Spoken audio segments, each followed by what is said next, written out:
Viva! Bem-vindos a mais uma edição das Conversas Sem Guião, uma iniciativa da Mídia 9 em que convidamos pessoas interessantes para termos conversas interessantes, mas sempre sem guião. Hoje convidamos Pedro Lazarino, diretor da Stellantis em Portugal, um dos líderes de mercado do automóvel do nosso país. Pedro, muito obrigado por terem aceito o nosso convite, pela visita aqui ao estúdio da Mídia 9 no Tagus Park. São conversas sem guião, portanto vamos-la fazendo à medida que os temas acharmos úteis ir desenvolvendo. Eu lançava como primeiro tópico da nossa conversa a circunstância do Pedro ter uma carreira feita no setor automóvel. Isto pode ter associado, explicar-me se é assim ou não, a circunstância de ser apaixonado pelo produto, não é, que trabalhou ao longo da sua vida. Eu um pouco antes, tinha acabado de tirar a carta e tenho memória de como eram os automóveis daquela altura. Desde então, muitas transformações, muitas revoluções, digital, energética, do conforto dos carros, enfim. Ao longo de todo este período, começar-me por dizer se é ou não apaixonado pelos automóveis. Com certeza que sim. Ao longo de todo este período, quais são as transformações que mais retêm, que mais impacto causaram do seu apreço pelos carros, da atividade que foi desenvolvendo ao longo de todo este tempo? O que é que pode partilhar connosco? Muito bem. Em primeiro lugar, agradecer ao José Carlos e agradecer à Mídia 9 por esta iniciativa, que acho bastante interessante. Vamos ver se sou uma dessas pessoas interessantes. Claro que sim. Vou tentar fazer por isso.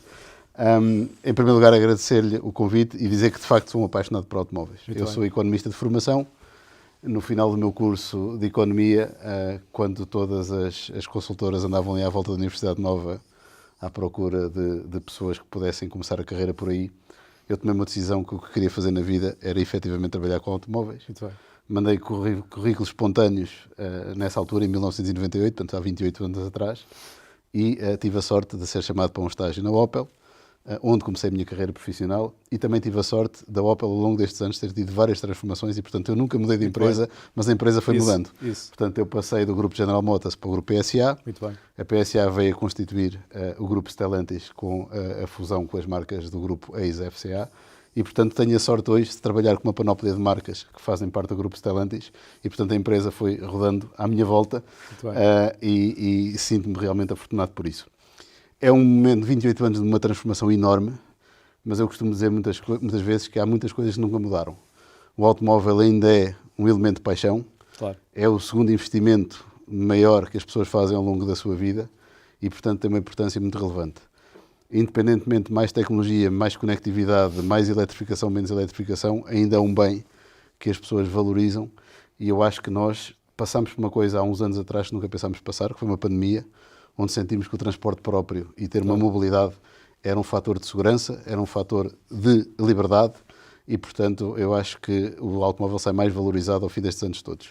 É a minha sensação. Se permite, do ponto de vista das emoções ligadas aos automóveis, tenho uma declaração de interesse a fazer.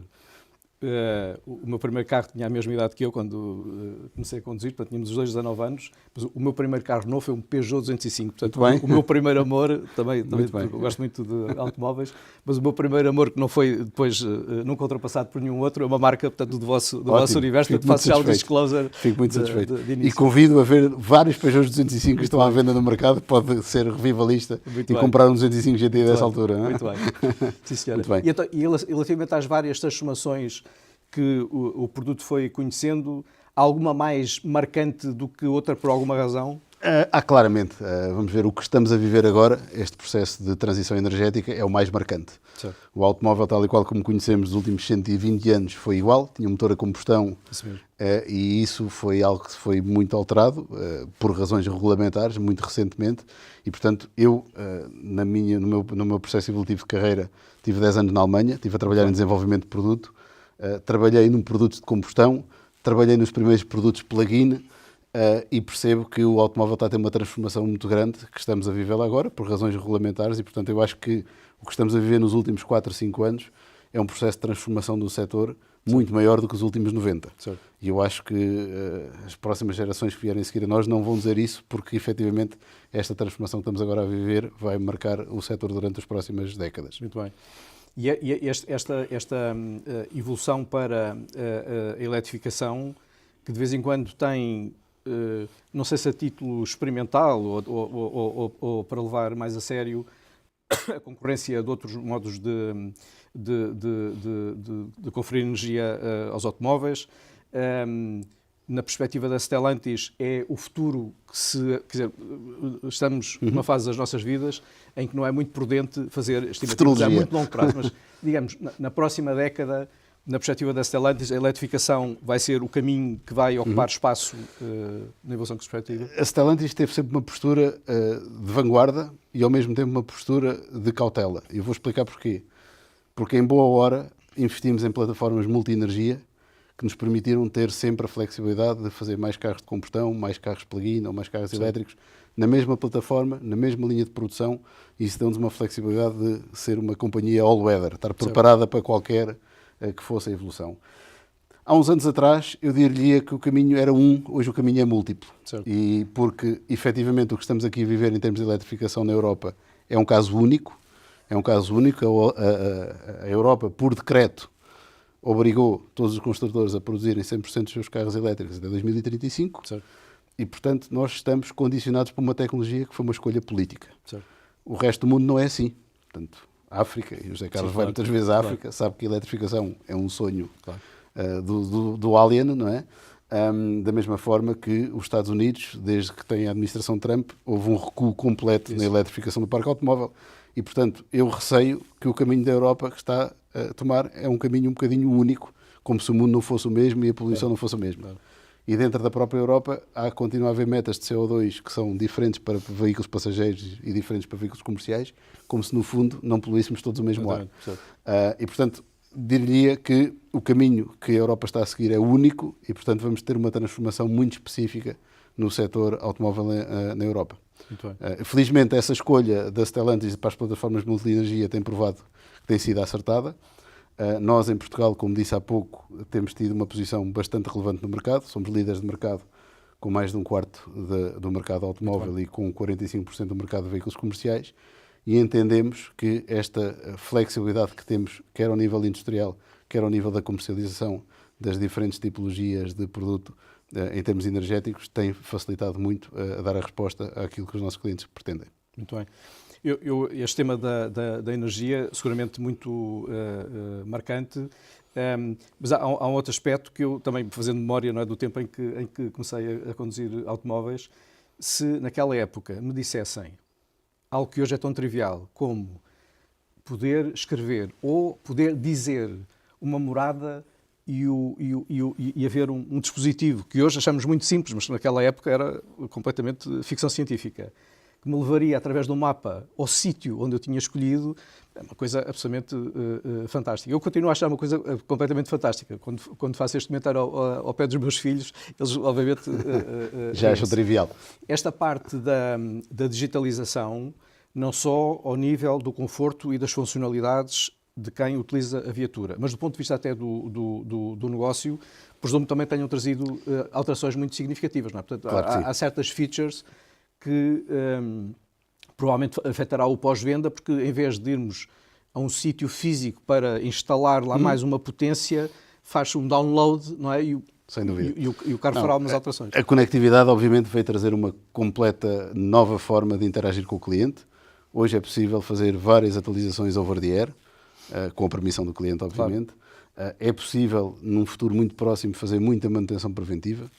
Não vale a pena estar a desgastar uma peça que está em desgaste. Claro.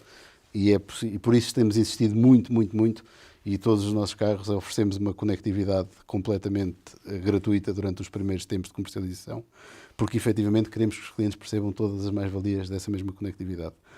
Deixe-me dizer que essa conectividade vai nos permitir, de facto, ter uma interação ao longo do ciclo de vida do produto e da utilização, perceber a utilização dos nossos veículos ao mais ínfimo detalhe, mas, ao mesmo tempo, eu faço aqui um apelo, acho que a conectividade também tem sido um dos problemas da segurança rodoviária em Portugal.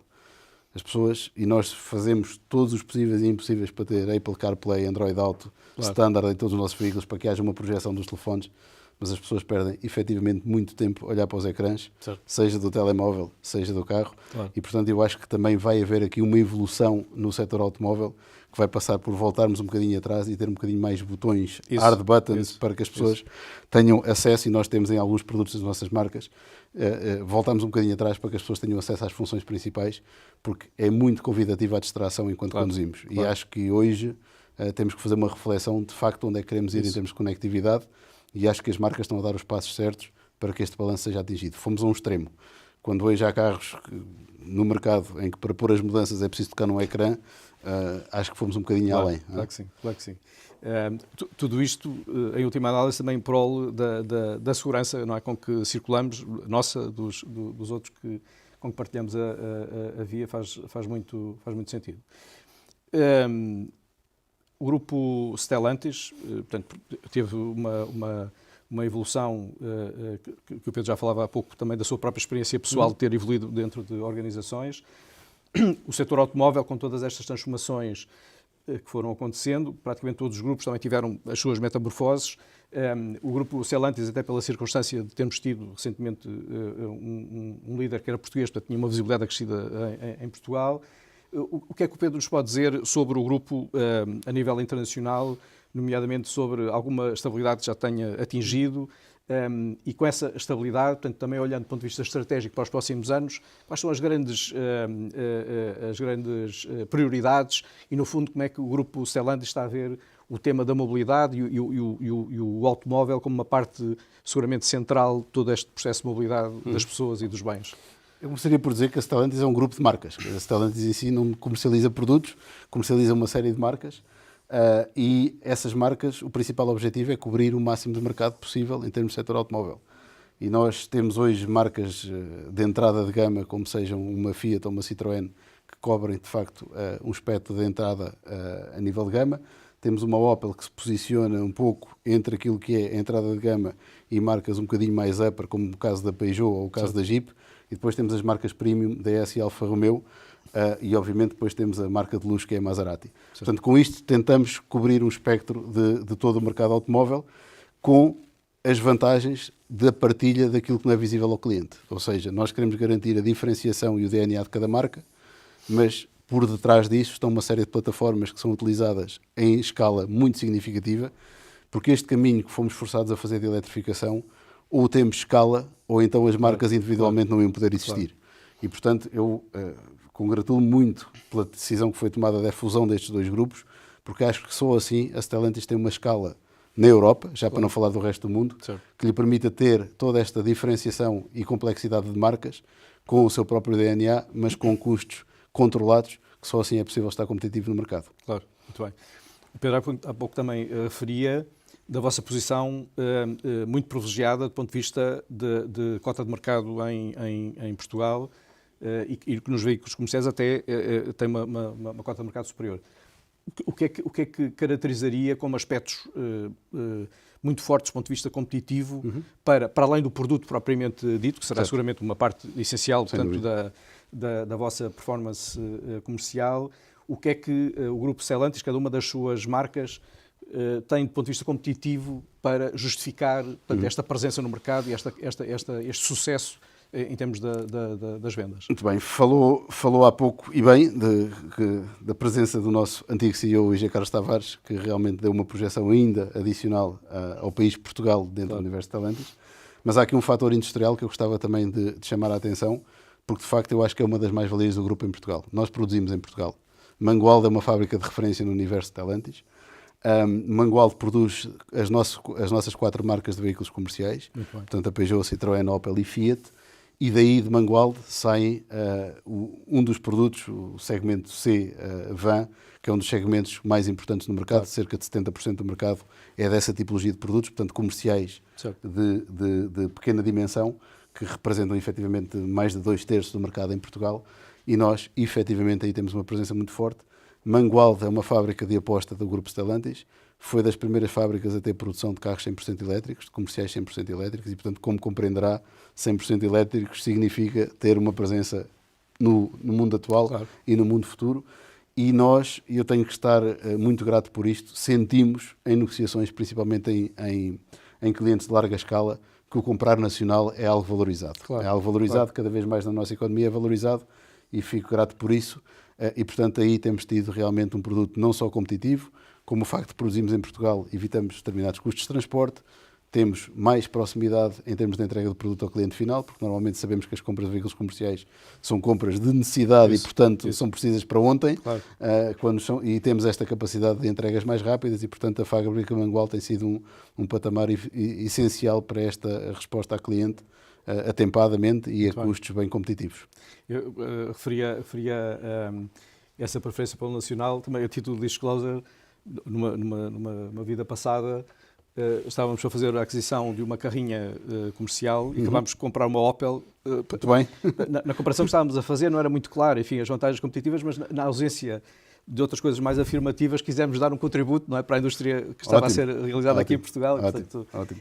Opel como teve duas vidas, primeiro produzido na fábrica de General Motors na Zambuji e agora produzido na fábrica de Mangualde da PSA. Naquela que já era na de Mangualde. Mangualde, sim, muito bem. Muito bem.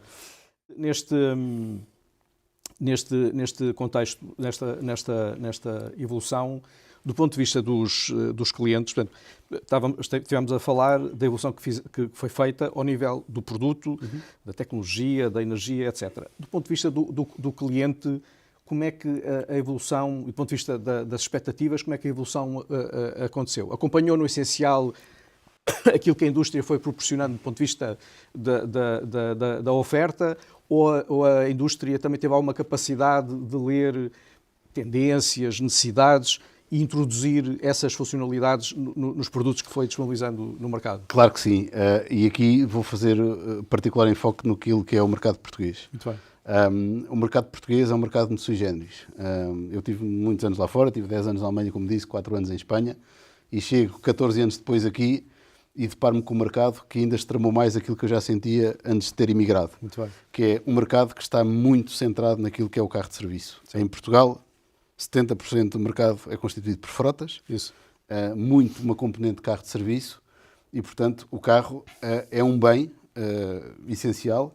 E eu, às vezes, quando me perguntam lá fora os meus colegas, mas porquê é que vocês têm tantos carros de serviço em Portugal? Eu digo, olha, é por uma má razão, é porque os ordenados são baixos e é uma forma relativamente simples às empresas de darem um contributo valorizado pelo funcionário, sem pagar segurança social associada a isso, tendo alguns benefícios fiscais em termos de deduções de IVAs e por aí fora. E, portanto, isso justifica que o mercado, que às vezes poderia passar por ser, no carro de serviço, uma commodity, cá em Portugal não é. Claro. O carro de serviço é realmente algo muito valorizado, tem contribuído muito para esta transição energética, porque os benefícios fiscais associados aos carros 100% elétricos faz com que hoje um carro de serviço 100% elétrico seja uma opção para o nosso mercado, e isso dá-nos realmente a capacidade de ter uma presença muito forte nos produtos eletrificados em Portugal. Mas digo-lhe isto com alguma mágoa também, porque os outros 25%, que são os clientes particulares, estão com dificuldades em acompanhar aquilo que é a tendência de mercado. Certo. Porque a eletrificação naturalmente traz um custo acrescido e, portanto, nós sentimos e temos feito alguns esforços em tentar falar com entidades governativas e tudo mais para perceber que, de facto, o mercado em Portugal tem que levar um boost para que os clientes particulares consigam acompanhar esta evolução dos preços, que foi necessariamente não só influenciada por fatores macroeconómicos, mas também pela eletrificação crescente que gera custos. E, portanto, nós temos neste momento um dilema em Portugal, ou efetivamente pomos um programa que dê um boost à procura para os clientes particulares, ou cada vez mais este mercado vai ser um mercado empresarial e de carros importados usados, com todas as implicações negativas que isso tem, quer de um ponto de vista de CO2, quer de um ponto de vista de sinistralidade, porque, lamentavelmente, por cada 2 carros novos que se vendem em Portugal, importa-se um usado com 8,4 anos de idade média. Portanto, veja se não estamos a ser realmente o repositório do caixote de lixo do resto da Europa. E isso é, obviamente, algo que temos de tentar evitar. Sendo que uma parte do sucesso do negócio empresarial, para além das metas de sustentabilidade que as empresas definem, etc., é muito alavancado, lá está, por um regime fiscal muito específico, não é? E que permite tornar os carros elétricos muito competitivos, até do ponto de vista do preço e do total cost of ownership, não é? Com a eletricidade mais barata que o combustível. E não só isso, veja, José Carlos, por exemplo, se hoje tiver um quadro médio superior que tem, vamos dizer, 50 mil euros para comprar um carro, tem duas hipóteses. em termos de tributação autónoma, de pagar o valor mais baixo de tributação autónoma, ou comprar um carro de combustão até 37.500 euros, certo. ou utilizar o seu plafond de 50.000 euros, Lá está. tendo reduções significativas, não só de IVA, como de tributação autónoma. Portanto, Claro, a escolha é relativamente fácil. claro. E isso tem ajudado, e não digo que não. Agora, acho que, sinceramente, temos que olhar de uma forma muito profunda como é que vamos tratar o cliente particular, aquele Certo. que, como eu e como o José Carlos, sonhávamos ter um carro aos 18 anos Isso. e que hoje estamos a ter escaladas de preços, e garanto-lhe que não é porque o setor automóvel está a fazer mais margem, Certo, claro. de 20, 25% a mais do que eram há 3, 4 anos atrás. Claro. E, obviamente, a eletrificação, o peso dos veículos, toda esta tecnologia que falamos, Certo. tem um custo, Claro. tem um custo, e esse custo está a ser muito difícil de suportar pelos clientes particulares. Muito bem. As conversas, quando estão a ser interessantes, andam rapidamente, mas eu não queria que terminássemos a nossa conversa sem aproveitar algo do feedback que vamos recolhendo das conversas que já fomos realizando. As pessoas acham muito interessante, nomeadamente alguns insights de carreira, e aqueles que têm uma exposição internacional, também dar alguns insights sobre o que é que os portugueses podem fazer para nos posicionarmos cada vez melhor. O Pedro já disse que, apesar de ter estado dentro do mesmo setor, na prática foi colecionando muitas etapas distintas, em diferentes organizações, com diferentes funções. Havia a paixão dos carros, e isso agarrou a este setor. Isso por trás teve assim um plano muito elaborado, ou foi no essencial olhando para as oportunidades que foram aparecendo e tomando decisões em cada momento? Não, olha, aí não gastei muito tempo a planear a carreira, as coisas foram acontecendo com naturalidade. Eu comecei muito jovem, eu comecei com 21 anos a trabalhar, portanto o curso de Economia na Nova, na altura, dava para fazer por créditos, dava para acelerar as coisas, sim, e fazer a coisa em 4 anos. Entrei um ano mais novo para a escola, portanto não vou chateá-lo com esses detalhes, mas comecei muito novo. Muito bem. E na altura houve uma série de etapas que dei dentro dos meus primeiros passos na carreira na Opel, na altura na General Motors Portugal. Apanhei ali uma introdução de novos sistemas, que as pessoas mais velhas não estavam muito bem adaptadas àquilo, e portanto foi relativamente fácil conectar-me a essas novas realidades da IT que foi preciso implementar na empresa, e portanto surgiram uma série de oportunidades que fui desenvolvendo na minha carreira. Ao fim de 12 anos cá em Portugal, era diretor de vendas cá em Portugal, da Opel, não havia muito mais a crescer, e na altura os planos de carreira da General Motors falavam de quais é que era a sua aspiração. E eu, como pessoa que gosto muito de automóveis, mas achava assim uma coisa que era impossível de concretizar, eu disse que gostava de ser o pai de um novo produto, de um novo carro. Quer dizer, gostava de estar na gênese de um produto. Era uma coisa que me daria muito gosto profissional. E sem saber que ia acontecer, em 2010 convidam-me para uma entrevista na Alemanha. Disseram, vimos isto no seu plano de carreira, nós vamos fazer um SUV de raiz, que é hoje o Opel Mokka. Sim. Queremos uma pessoa que venha do mercado, tenha experiência de mercado, não esteja ligada a estas burocracias de desenvolvimento de produto que nós cá temos, engenharia, não sei quantos. Queremos que seja o pai de um novo carro. Acha que está disponível para este desafio? Obviamente que eu cheguei a casa e disse para a minha mulher, olha, eu tenho uma grande novidade para ti, preciso que tu me apoies nela. E ela disse, eu também tenho uma novidade para ti. E ela disse-me que estava grávida do segundo filho, e eu disse, tenho-nos um projeto para ir para a Alemanha, e eu acho que se calhar é o momento. Vais ter que abandonar a tua atividade profissional por algum tempo, porque estava grávida do segundo filho, e portanto decidimos embarcar nesta tarefa. Eu prometi-lhe que iam ser 2 anos, no máximo 3, foram 10, mas pronto, foi uma questão de expectativas. E dá-se algo muito curioso, quando eu chego à Alemanha, passado uns tempos de lá estar, é decidido, na altura a General Motors decidiu que os centros de engenharia dos produtos de segmentos pequenos ia ser deslocalizada para a Coreia. Portanto, eu tinha uma parte da minha equipa na Alemanha e outra parte na Coreia que me fazia viajar para lá com alguma frequência. Portanto, como devem imaginar, não foi fácil de conjugar estas coisas. Mas foi a melhor experiência da minha vida, porque culturalmente tive a possibilidade de ter um contacto com a cultura alemã, completamente diferente, e que eu hoje reconheço que me ensinou muito daquilo que eu tento fazer hoje no dia-a-dia. A pontualidade é só uma delas, mas a especialização também. E depois uma cultura oriental que completamente diferente daquilo que eu estava habituado. E foi realmente uma experiência muito interessante, para além dos fusos horários, que me fazia acordar das 3 às 5 da manhã para falar com a equipa da Coreia, das 7 às 9 para os alemães, e a minha mulher dizia, não, isto não é por nada de especial que tu estás aqui, é só um português é que aceitaria fazer flexibilidade isto. Flexibilidade. E uma coisa gira também é que o chefe de engenharia do Mokka, que eu nunca mais me esqueço, era brasileiro e dizia, quando cheguei à Alemanha, estes caras não sabem o que é dar um jeitinho, não é? Não sabem o que é dar um jeitinho, portanto isto tem que ser tudo muito compartimentado. E portanto aprendi muito com essas culturas, foi uma experiência bastante enriquecedora. Eu acho que todas as suas culturas têm prós e contras, eu acho que os portugueses têm realmente provado no mundo fora que sabe adaptar-se. Este processo de adaptação é muito importante quando estamos num ambiente cultural que é diferente do nosso. E, obviamente, como nós vivemos num país pequeno, onde temos que fazer um bocadinho multitasking sempre, temos alguma capacidade de nos adaptar às tarefas que nos põem para a frente. E este projeto foi muito interessante porque posso lhe dizer que é um orgulho enorme quando hoje passo por um Opel Mokka Claro. nas estradas. Lamentavelmente em Portugal teve um sucesso relativo porque foi nomeado classe 2 nas portagens. Mas cada vez que olho para um destes carros sinto que está ali um bocadinho de mim.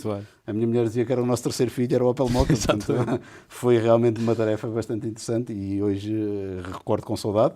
O mundo foi evoluindo, a minha carreira foi evoluindo, estou muito satisfeito de estar de volta a Portugal e poder liderar este consórcio da Stellantis com toda esta complexidade de marcas. Isso leva-me à segunda parte da questão, que é, os portugueses têm muito, há muito essa marca dos portugueses quando estão em contextos multinacionais, normalmente destacam-se, nomeadamente pela sua versatilidade, pela sua capacidade de adaptação, onde, em alguns casos, são muito fechados e exclusivamente by the book, ou em contextos em que está tudo um bocado em alvoroço, nós conseguimos este justo equilíbrio de fazer com que as coisas aconteçam.